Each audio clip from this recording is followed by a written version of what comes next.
Welcome to the Banker Lamp. Please enjoy the video. You start by assessing your situation and knowing the legal boundaries. Do not take direct action to disable equipment. Once you identify a camera, make clear notes of location, ownership, and signage. You should collect evidence like photos and timestamps to support a complaint.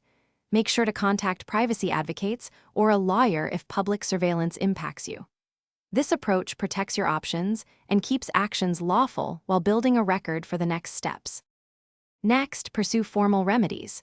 File complaints with relevant oversight bodies and explain how surveillance affects your rights. Once filed, follow up with property owners or managers using the documentation you prepared. Request adjustments or removal through official channels. Make sure to involve privacy organizations that can provide templates, legal referrals, or media support.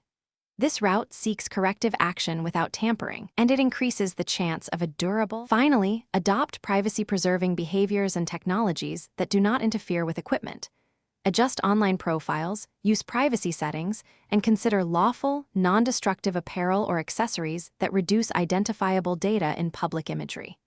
If operators refuse reasonable changes, escalate through regulators or civil action. Public advocacy can prompt policy change.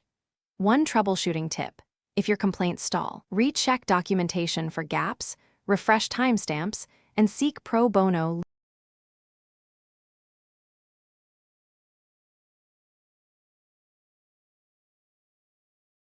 Thanks for watching. If this was helpful, leave a like and consider subscribing. See you next time.